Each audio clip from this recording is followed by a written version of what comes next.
Hello everyone, welcome to our new video. তো আজকে আমি তোমাদের সঙ্গে শেয়ার করতে চলেছি মোচার চপের একটা রেসিপি। তো চলো আর বেশি কথা না বাড়িয়ে রেসিপিটা স্টার্ট করা যাক।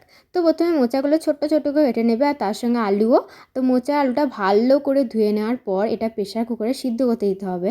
যারা মোচা ভালোবাসে না তাদের জন্য এই রেসিপিটা তো একদমই মাস্ট। একবার অন্তত বাড়িতে বানিয়ে দেখো, খেতে দারুণ হয়, আমি একদম প্রমিস করে বলছি। আর এদিকে দেখো আমাদের মোচা আলুতে একদম সিদ্ধ হয়ে গেছে, তাই মা এখন সিটিটা আর গ্যাসকিট যে রাবারটা ওটা বার করে এভাবে খুব ইজিলি মোচা থেকে জলটা বার করে নিচ্ছে, জলটা ছড়িয়ে নিচ্ছে। এরপর কড়াইয়ে সর্ষে তেল দিয়ে কয়েকটা শুকনো লঙ্কা ভেজে নিতে হবে, আর নিতে হবে মশলার জন্য গ্রেট করা আদা, কাঁচা লঙ্কা, তেলে ভাজা শুকনো লঙ্কা, গরম মশলা, জিরে আর ধনে গুঁড়ো, সামান্য চাট মশলা, নুন, চিনি আর ভাজা মশলা দিয়ে সব উপকরণগুলো ভালো করে মেখে নিতে হবে।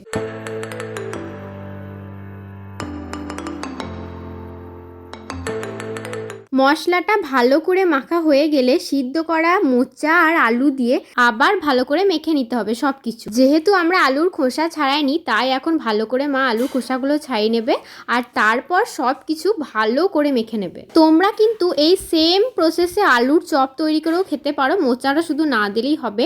আলু, মোচা আর মশলা ভালো করে মেখে নেওয়ার পর তাদের সামান্য পরিমাণ চালগুঁড়ি দিতে হবে যেন ভালো টাইট হয়ে যায়। এরপর অন্য একটা বাটিতে বেসন আর চালগুঁড়ি প্রায় অর্ধেক অর্ধেক নিয়ে তার মধ্যে সামান্য পরিমাণ নুন আর হলুদ দিয়ে একটা মোটা থিক ব্যাটার তৈরি করে নিতে হবে। আর সেই ব্যাটারের মধ্যে দিতে হবে সামান্য পরিমাণ গরম সর্ষের তেল। এরপর হাতে তেল নিয়ে মোচা আর আলু মাখাটাকে একটা ভালো শেপ দিয়ে দিতে হবে।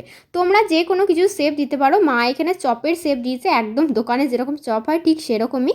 তারপর আর কি, শেপ দেওয়া হয়ে গেলে এগুলোকে বেসনের ব্যাটারে ভালো করে কোটিং করে তোমরা চাইলেও একটা ব্রেড কাপসের কোটিংও করতে পারো। যদি একটু বেশি ক্রিস্পিনেস চাও তো, বা যদি সন্ধ্যাবেলায় করো তাহলে অবশ্যই একটা ব্রেড কাপসের কোটিং করে তারপরই গরম ডুবো তেলে এটাকে ভেজে নিও একদম উল্টে পাল্টে লাল করে।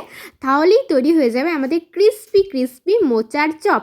আর যদি ব্রেড ক্রাম্বসের কোটিং করতে চাও তাহলে কিন্তু বেসনের ব্যাটারটা করো না, তাহলে অবশ্যই ময়দার ব্যাটার করো।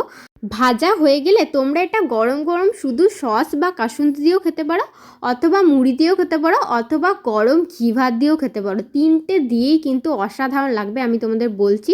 অবশ্যই একবার এইভাবে মোচার চপ বানিয়ে দেখো। আমি তো এটা 3 রকমভাবেই খেয়েছিলাম, শুধুও খেয়েছিলাম, মুড়ি দিয়েও খেয়েছিলাম, আর দুপুরবেলা গরম ঘি ভাত দিয়েও খেয়েছিলাম। সেজন্যই তোমাদেরকে সাজেশন করলাম যে তোমরাও কিন্তু 3 রকমভাবে ট্রাই করো। আর আজকে এই ভিডিওটা ভালো লাগলে অবশ্যই লাইক, কমেন্ট আর চ্যানেলটাকে সাবস্ক্রাইব করতে একদম ভুলো না। আর ভিডিওটা কিন্তু শেষ অবধি দেখো।